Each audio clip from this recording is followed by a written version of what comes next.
Allahumma salli ala Muhammad wa ala ali Muhammad. Allahumma salli ala Muhammad wa ala ali Muhammad.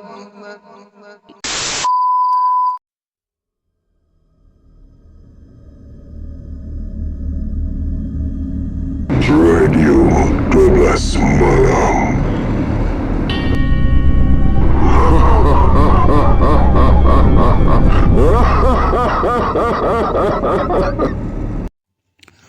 Assalamualaikum warahmatullahi wabarakatuh. Salam sejahtera diucapkan. Terima kasih hadir lagi ke dalam Radio 12 Malam bersama dengan saya Angah. Baik, kali ini adalah segmen himpunan kisah mistik. Tapi sebelum saya teruskan dengan kisah-kisah ini, saya ingin mengucapkan terima kasih kepada kawan-kawan semua yang hadir daripada pelbagai ceruk rantau negeri dan negara. Ada Malaysia, Indonesia, Brunei, Thailand, Filipina, Rusia, Amerika, Rusia. Rupanya dah jauh sampai ke sana. Ada orang kita kot kat sana, dia faham kisah-kisah ni kot. Apa-apa, terima kasih.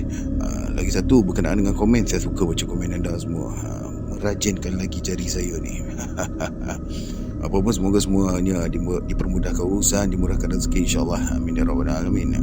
Baik, kita tak nak ngoceh panjang. Kita akan teruskan dengan segmen himpunan kisah mistik. Dan saya tak tahu pula berapa banyak saya akan bacakan kali ini. Kita tengok berapa yang boleh ya. Baik, kita akan teruskan. Jangan tunggu lama.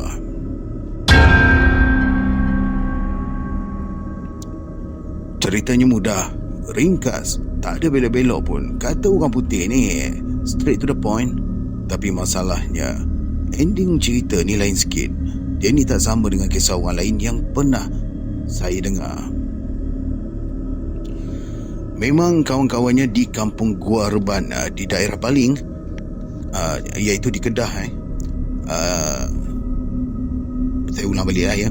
Memang kawan-kawannya di kampung Gua Reban di daerah Baling, Kedah itu takkan kata dia ni bermimpi. Cuma mereka ni pasti akan gelak sampai nak terburai isi perut. Paling tidak pun mereka akan anggap si Luffy ni tengah high steam ataupun steam ubat batuk. Masalahnya sekarang, dia tak pernah pun nak ambil benda-benda terlarang itu. Jauh sekali nak suntik dadah ke dalam badan macam budak-budak kampung yang lain. Isap rokok pun tidak. Takkanlah dia gatal nak minum ubat batuk ataupun telan syabu.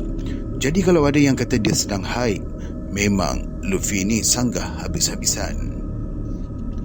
Nak kata dia tersalah nampak, tidak mungkin juga. Sebab masa itu dia ditemani oleh adiknya, iaitu Nazri. Apa yang Luffy lihat semasa kejadian penghujung 2011 itu, Nazri juga nampak benda yang sama. Memang sah. Semasa balik daripada menghantar jenazah lebay Karim di kampung sebelah, mereka ni berselisih dengan Pak Anjang Tan dekat dengan rumah kosong di hujung kampung itu. Lutfi dan Nazri sendiri yang nampak kelibat Pak Anjang Tan sedang naik basikal menuju ke gerai Pak Teh Wahab. Orang tua itu siap sengih dan mengangkat tangan lagi. Pada handle basikal tersangkut pula tongkat kayu lusuh yang berwarna kuning cair yang selalu panjang. Pak Anjang ni selalu bawa ke hulu dan ke hilir. Pak Anjang kayuh basikal dengan laju. Belakang basikal tua Pak Anjang tu ada orang pakai baju putih duduk atas pelantar tempat duduk. Raut wajah Luffy dan Nazri tak nampak pula. Mungkin Mak Anjang Milah, iaitu isteri Pak Anjang. Memanglah orang tu selalu berdating naik basikal. Tapi hendak kata baru balik pada surau. Tak mungkin sebab surau nun jauh disimpang masuk kampung. Lagipun baru pukul 5.30 pagi. Subuh pun tak masuk lagi. Nak kata Pak Anjang pergi menaiki getah pun memang tak logik juga. Sebab laluan ke kebun getah orang tua itu ikut hala yang lain. Habis tu, Pak Anjang ni pergi mana tadi? Jalan depan rumah kosong yang baru saja mereka lalu tadi, mana ada apa-apa. Sekeliling kawasan tersebut semuanya kebun getah. Yang ada hanyalah tanah perkuburan Islam. Atas sikit sahaja daripada rumah usang itu. Tetapi apa sebab musababnya Pak Anjang dan Mak Anjang nak pergi ziarah kubur pagi-pagi buta macam ni? Takkanlah tak boleh nak tunggu sampai hari siang. Mereka ni mula garuk kepala. Pak Jantan pergi mana? Bukan. Pak Jantan mana? Tanya Luffy sambil tercari-cari kelibat jirannya tadi. Belum sampai lagi. Kenapa? Jawab Pak Teh Wahab ketika menyambut dua orang anak muda itu. Walaupun cuaca dini hari itu masih sejuk, tetapi bau peluh mereka menerjah hidung Pak Teh Wahab. Belum sampai lagi. Jawapan itu menyebabkan perut mereka terasa senak, serta merta wajah Lutfi dan Nazri berubah. Mereka saling berpandangan, kemudian menelan air liur. Belum? Bukankah tadi Pak Jantan dah datang sini? Bukan main laju lagi Pak Jantan kayu basikal. Takkanlah tak sampai lagi. Memang tak logik. Yang korang berdua terjegat kat situ kenapa? Sergah Pak Teh Wahab. Tak ada apa-apalah Pak Teh, jawab Lutfi pantas. Dalam kepalanya muncul 1001 persoalan. Hajar nak minum teh tarik pagi itu terbantut. Mereka perlu segera cari Pak Anjang Tan. Balik dari warung Pak Teh Wahab, Lutfi dan Nazri terus sahaja singgah ke rumah Pak Anjang Tan. Selang beberapa blok sahaja daripada rumah mereka tu. Lelaki berusia 60-an itu keluar sebaik mendengar suara garau Lutfi memberikan salam. Pak Anjang pergi mana tadi? Tanya Lutfi. Hatinya bersungguh mahu tahu ke mana orang tua itu pergi selepas berselisih dengannya di rumah kosong itu. Selepas berselisih, Pak Anjang Tan terus hilang tidak tahu ke mana. Ada kat rumah, tak pergi mana-mana pun. Ni baru aku nak keluar pergi warung Pak Teh, jawab Pak Anjang Tan sambil membetulkan gulungan kain pelikat di perutnya yang sedikit terbonjol. Tangannya memegang tongkat kayu dan sebatang cerut yang masih lagi berasap. Jangan buat lawak lah Pak Anjang. Cuba Pak Anjang cakap betul-betul ke mana Pak Anjang pergi tadi? Tanya Nazri serius. Dia masih tak puas hati dengan jawapan lelaki tua yang berambut putih itu. Lah, kan aku dah bagi tahu, balas Pak Anjang Tan. Aku tak pergi mana-mana pun. Dari tadi aku duduk kat rumah ni. Dia baru dah keluar. Kalau anda tak percaya, apa dua pergi tanya dengan Mak Anjang tu, betul ya kata? Kata orang tua itu sambil menoleh majunya mulut ke arah isterinya yang berdiri di muka pintu. Mak Anjang Mila yang masih bertelekung hanya mengangguk bersetuju. Perkara itu semakin memeningkan kepala Lutfi dan Nazri. Mereka garuk kepala yang tak berapa nak gatal. Habis tu, siapa pula lelaki yang naik basikal yang mereka tengok di rumah usang tadi? Memang sah, kelibat yang mereka lihat ialah Pak Anjang Tan. Bukannya baru sehari dua Lutfi dan Nazri ni kenal dengan Pak Anjang. Mereka ni sekampung, berjiran pula. Usahakan dari depan, dari tepi atau belakang pun mereka boleh cam itu adalah Pak Anjang Tan. Basikal tua, kain pelikat hijau lusuh, t-shirt pagoda putih berpoket di hadapan, tali pinggang Mekah, susuk badan, semuanya sama dengan Pak Anjang. Walaupun pada masa itu pukul 5.30 pagi, masih lagi gelap, tapi mereka nampak jelas melalui cahaya lampu van. Tak diragui lagi, memang sah itu adalah Pak Anjang Tan. Tetapi kalau dah Tuan Empunya badan menafikan, jadi siapa pula makhluk tu? Aku rasa korang berdua ni dah jumpa benda lain ni, kata Pak Anjang dengan nada yang sedikit serius. Benda lain? Mungkin betul kata orang tua itu. Mereka dah terserempak dengan benda lain. Semua penduduk di kampung Gua Reban tahu kawasan di sekitar tanah perkuburan itu bukanlah sembarangan. Sudah banyak berlaku kejadian misteri di situ. Macam-macam cerita pelik yang mereka dengar. Pagi itu, Pak Anjang Tan membuka sebuah kisah. Rumah usang yang ditinggalkan lebih 20 tahun berhampiran dengan tanah perkuburan itu sebenarnya dihuni oleh hantu pocong. Makhluk itulah yang menjaga rumah tersebut selama ini. Ramai di kalangan penduduk kampung sering terserempak dengan kelibat pocong berkeliaran di rumah berkenaan. Kadang-kadang ianya dilihat terbaring di laman dan ada kalanya bertenggek di tangga rumah. Malah ada di antara penduduk kampung pernah dihambat oleh benda bergolek-golek dalam kain kapan ketika melalui kawasan tersebut. Setiap kali benda itu muncul, bau kapur barus akan menyelinap ke dalam hidung. Yang peliknya, walaupun telah ditinggalkan berpuluh-puluh tahun, tetapi struktur binaan rumah itu masih lagi utuh. Ianya tak reput dan kayunya tidak dimakan anai-anai. Cuma kawasan rumah saja yang nampak semak samun sebab tak ada siapa yang menjaga. Sekarang ni, Lutfi dan Nazri adalah mangsa yang terbaru. Sejak buat part time sebagai pemandu van jenazah di kampung, ini adalah kali pertama mereka terserempak dengan benda itu. Kalau diceritakan peristiwa tadi kepada kawan-kawan di kampung Gua Reban, mereka pasti akan ketawa. Ketawa perli, Padan muka, siapa suruh lalu kawasan rumah hantu tu? Macam itulah maksudnya lebih kurang. Seperti yang dikatakan tadi, apa yang berlaku adalah mudah, tetapi endingnya yang misteri. Kalau makhluk yang bertenggek di belakang tempat duduk basikal Pak An jantan itu pocong, siapa pula yang mengayuhnya? Sumpah, memang sumpah, mereka ni tak akan lalu lagi jalan tu.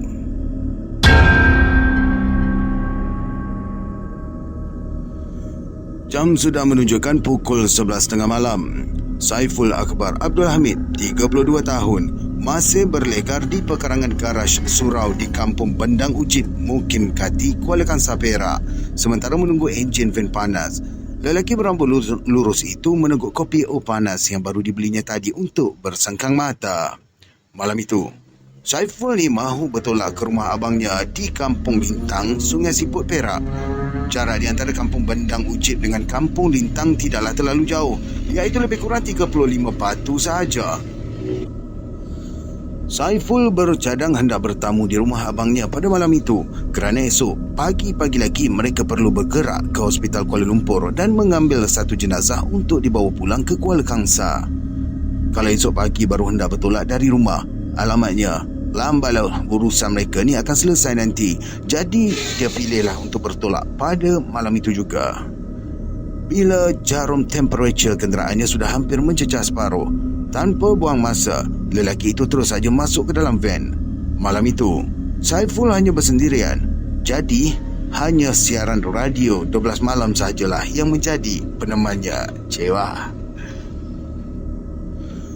Pemanduan dari kampungnya ke jalan utama perlu melalui beberapa buah kampung yang lain, termasuklah Kampung Padang Lalang, Kampung Berala dan Kampung Cehile. Sepanjang jalan itu, suasana sekeliling hanyalah diterangi oleh lampu jalan yang kuasanya tak seberapa pun. Malap sahaja di sana sini. Di bahagian tertentu pula langsung tak berlampu. Confirm gelap pekat. Jarang kelihatan kenderaan yang lalu lalang pada malam-malam buta begitu, walaupun ianya adalah laluan utama untuk ke Sungai Siput. Ini menjadikan sepanjang pesisir jalan ini sunyi dan samar-samar. Hanya sesekali saja keretanya berselisih dengan lori balak yang baru turun dari gerik. Itu pun selang 10 minit baru jumpa sebiji. Selepas tu, lesap. Bayang asap pun dah tak nampak. Kesunyian dan kesamaran itu lebih membimbangkan ketika dia tiba di kawasan persimpangan di antara Kampung Cehilir dan Kampung Temung. Di situ terdapat sebuah kawasan perkuburan lama yang agak menyeramkan. Orang-orang tempatan kata tempat tu keras. Keras, ya. Perkataan itu telah menyebabkan fikirannya mula memikirkan tentang cerita-cerita seram yang sering dihebohkan di kedai kopi. Pelbagai bayangan menakutkan mula berlegar dalam fikiran. Penduduk-penduduk di kampung sekitar tahu kawasan tersebut sering mengusik. Ramai yang telah mengalami peristiwa aneh sewaktu melalui kawasan perkuburan lama itu selepas jam pukul 12 malam. Paling kerap, kenderaan yang mereka maafkan saya. Paling kerap, kenderaan mereka ditumpang oleh kelibat gadis misteri yang berambut panjang. Disebabkan itulah jalan berkenaan sentiasa sunyi selepas matahari berlabuh. Masing-masing takut hendak keluar kerana bimbang diganggu oleh gadis misteri itu. Walaupun cerita-cerita tersebut membuatkan Saiful sedikit kecup perut, tapi dia malas hendak fikir yang bukan-bukan. Dikuatkan sedikit bunyi radio untuk mengurangkan kegusaran. Sambil memandu, mulutnya bergerak-gerak mengikut lirik lagu yang berkumandang. Sesekali dia bersil seraya matanya meliar keluar tingkap bila melalui kawasan yang agak gelap. Namun, ketika tiba di persimpangan jalan utama Kampung Temung, dia mula berasa tak sedap hati. Ekor mata Saiful telah mengesan sesuatu yang aneh. Ada bayang-bayang berwarna putih di bahagian tempat duduk belakang van jenazah yang dipandunya itu. Dia seperti terlihat ada kelibat yang sedang memerhatikannya. Pada mulanya, Saiful menyangka kelibat itu hanyalah pantulan bayang daripada lampu jalan. Lagipun jalan tersebut agak gelap. Mungkin ia hanyalah mainan perasaannya semata-mata. Barangkali bayang pelepas sawit saja agaknya ni, bisik lelaki itu menyedapkan hati.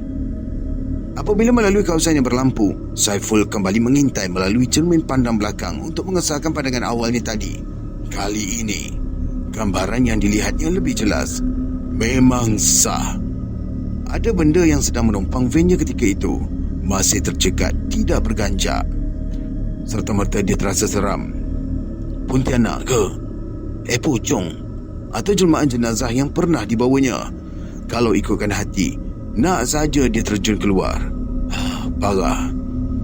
Tanpa menoleh, Saiful amati bayangan itu melalui cermin. Apabila diperhatikan betul-betul, Saiful dapati kelibatnya menumpang vannya adalah seorang perempuan. Wajah gadis itu sungguh cantik. Kulitnya putih mulus, matanya sedikit bersinar. Sepanjang hidupnya, Saiful tidak pernah melihat seorang gadis Melayu secantik ini. Wajahnya sungguh ayu dan lembut. Lagaknya masih lagi muda, seperti baru berusia awal 20-an. Siapa yang memandang pasti tertawan. Kuda yang mana jadi pilihan. Tiba terkeluar lagu itu di corong radio. Gadis itu mengenakan pakaian serba putih seperti persalinan pengantin. Rambutnya lebat, lurus dan hitam berkilat tersisir rapi ke bahu. Sebahagian kepalanya pula ditutup dengan selendang bersulam bunga, juga berwarna putih. Tapi dari mana pula perempuan ini muncul? Namun apabila Saiful terus memerhati, dengan tak semena-mena keadaan itu berubah. Rambut perempuan tadi yang pada mulanya tersisir rapi kini bertukar kusut dan mengurai sehingga paras pinggang. Wajahnya pula menjadi pucat lesi. Pakaian yang tadinya elok dan cantik bertukar menjadi compang-camping. Keadaannya begitu menyedihkan.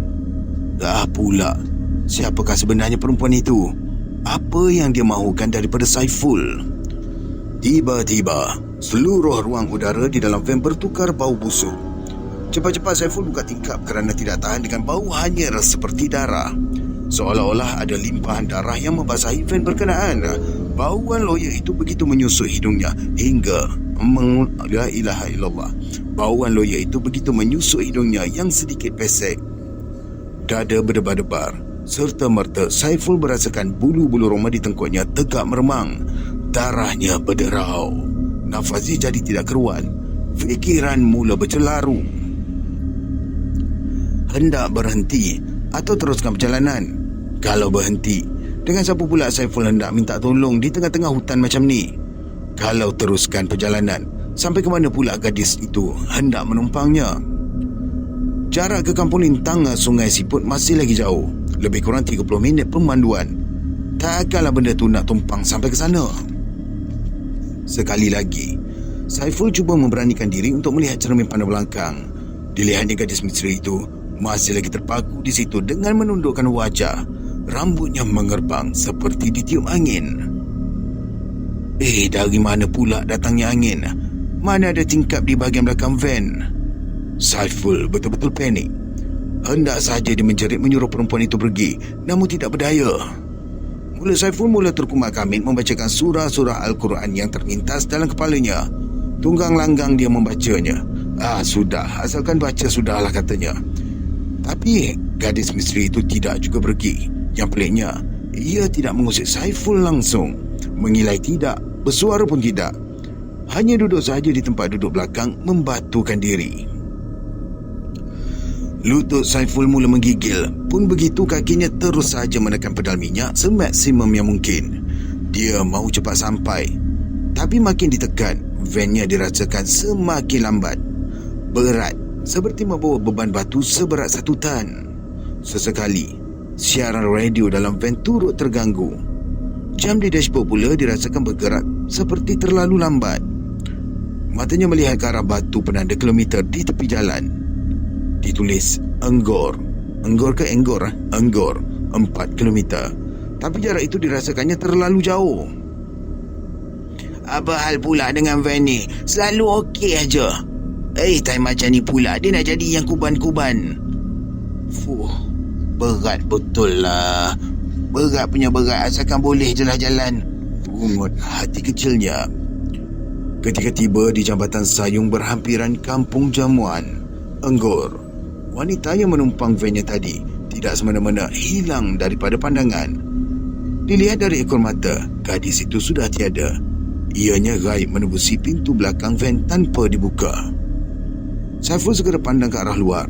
Dia nampak kelibat sama yang berpakaian putih sedang turun ke arah Sungai Perak. Gadis tu nak pergi ke mana? Tapi yang menyeramkan ialah kakinya langsung tidak menjejak tanah. Vannya yang tadinya berat kini kembali lancar. Dia memecut seperti biasa. Bau busuk juga hilang serta-merta. Sambil memandu, Saiful membacakan ayat-ayat suci Al-Quran. Van yang dipandunya terus meluncur laju merentasi jambatan yang berusia lebih 10 tahun itu. Ketika itu fikiran Saiful memutar-likat mencari jawapan. Siapakah sebenarnya perempuan itu? Kenapa dia menumpang sehingga ke Jabatan Sayung? Adakah rumah dia di sini? Atau...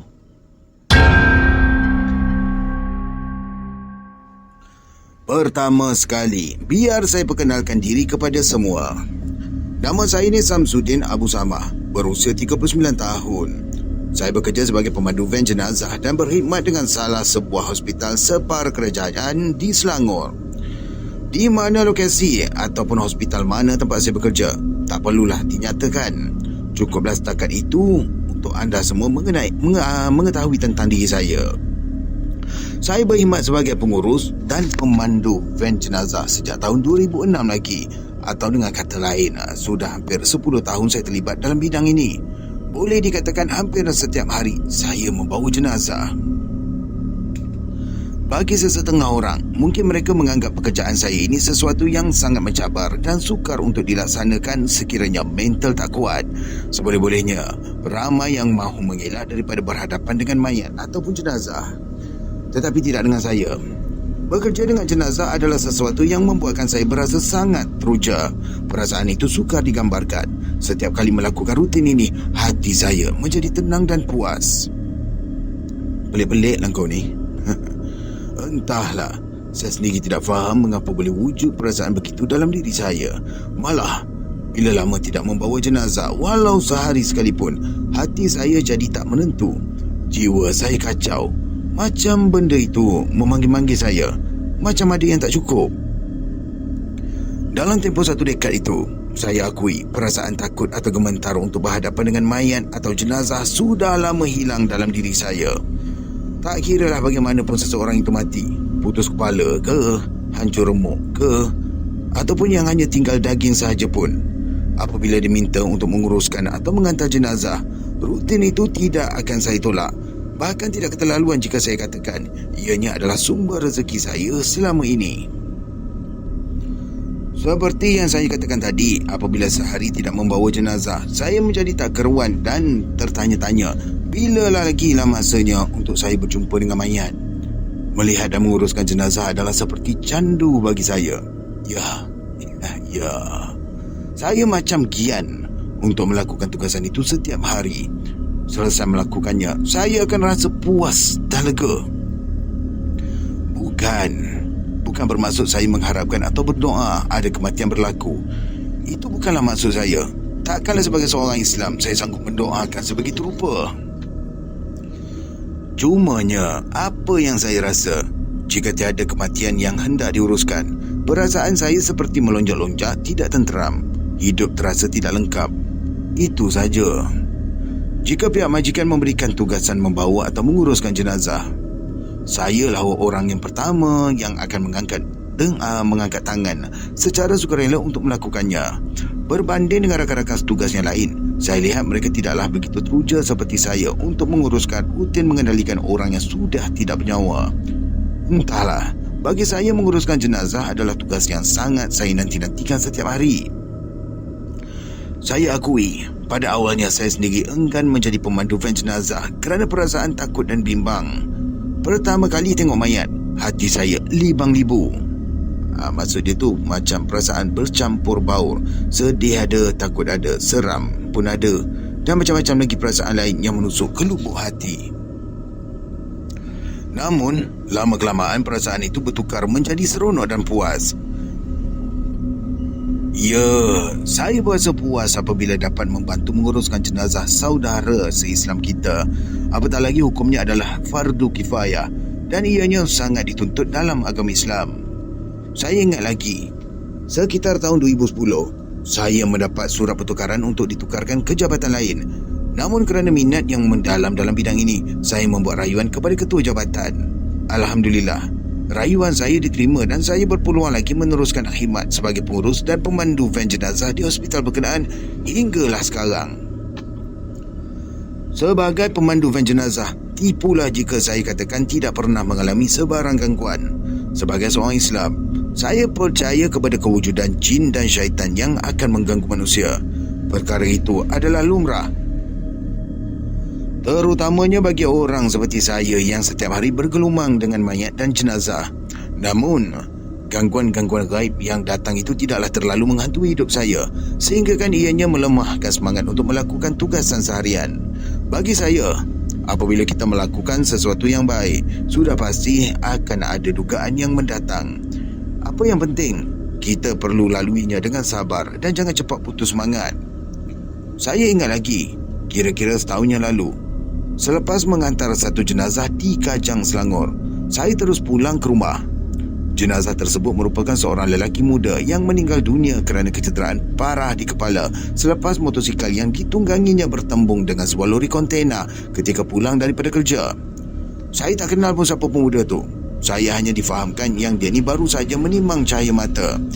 Ketika menguruskannya, tak semena-mena timbullah perasaan hiba di hati apabila mengenangkan anak dan isterinya yang kehilangan tempat bergantung. Selepas semuanya selesai, saya terus pulang ke rumah. Ketika memandu pulang, fikiran saya ini masih lagi memikirkan tentang pemuda itu. Apalah nasib isteri dan anak-anaknya selepas ini. Sebagai seorang lelaki, sukar untuk saya bayangkan bagaimana perasaan mereka ketika itu. Kehilangan orang yang tersayang, hilang tempat bermanja, hilang tempat bergantung, hilang juga orang yang selama ini mencurahkan keringat mencari rezeki untuk keluarga. Tidak ada sesiapa yang sanggup melalui pengalaman ini. Saya terbayangkan anak-anak arwah yang masih kecil, yang sangat-sangat memerlukan kasih sayang serta perlindungannya. Hati saya berasa hiba membayangkan anak-anak kecil ini menangis dan memanggil-manggil nama arwah saat melihat mayat yang terbujur kaku.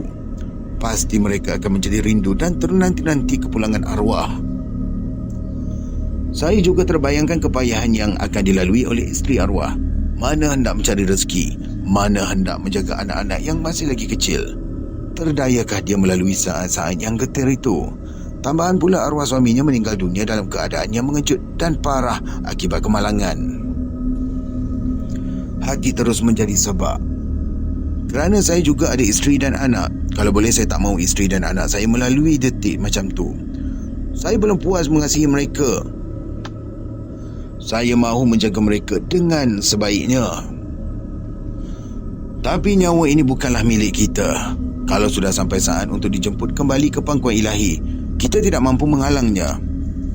Sebaik sampai di rumah, terus saja saya menjengah ke dalam. Saya lihat di ruang tamu, anak tiri saya yang berusia 8 bulan sedang nyenyak tidur di dalam buaian. Saya mendekatinya dan merenung wajah anak tiri saya itu. Dalam masa yang sama, fikiran saya teringat kepada pemuda tadi. Sekali lagi hati saya menjadi sayu. Sudah ketentuan Tuhan. Hanya itu yang mampu saya lafazkan.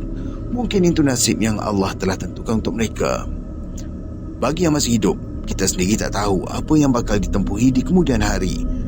Entah esok, lusa, minggu depan, entah bila-bila masa saja pun, maut pasti akan datang. Malah, bagaimana cara malaikat maut datang menjemput roh pun kita tak tahu.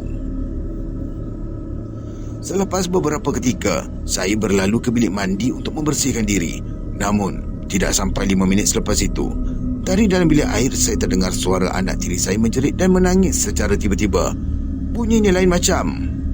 Sebelum ini, tak pernah lagi saya dengar dia meraung macam tu. Segera saya capai tuala dan bergegas keluar untuk melihat keadaannya. Ketika ini saya lihat isteri saya sudah pun menggendong anak kecil itu. Sambil meraung dan menjerit, matanya melilau memandang sekeliling rumah seperti sedang ketakutan. Badannya mengerekot dan kejang. Lagi bertambah pelik apabila dia seperti takut apabila saya mendekatinya. Bermula waktu petang, anak tiri saya itu berlarutan menangis hinggakan hari gelap. Puaslah saya dan isteri membacakan ayat-ayat suci Al-Quran. tapi keadaannya seakan tidak berubah. Menjelang tengah malam, anak tiri saya itu tiba-tiba saja diam membisu. Suara jeritan, tangisan dan raungannya tidak lagi kedengaran. Saya lihat wajahnya pucat dan tidak bermaya. Nampak seperti ada sesuatu yang tak kena. Matanya terbeliak memandang siling rumah, tetapi dia tak tidur, tidak menangis, tidak ketawa, tak makan dan tak juga menyusu. Saya tak pernah lagi melihat dia macam tu. Hati mula bimbang. Isteri saya apatah lagi. Keadaannya tidak berubah sehingga subuh. Bila hari sudah cerah sedikit, saya dan isteri sepakat untuk membawanya berubat dan bertemu dengan seorang ustaz di Bangi, Selangor. Pengamal perubatan itu memaklumkan yang anak tiri saya ni terkena badi mayat.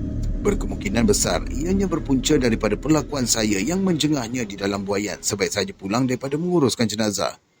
Syukurlah kehadrat ilahi. Selepas berubat, anak tiri saya kembali pulih seperti biasa. Leganya hati kami ketika itu hanya Allah SWT sahaja yang tahu. Ia memberikan pengajaran yang sangat-sangat besar kepada saya.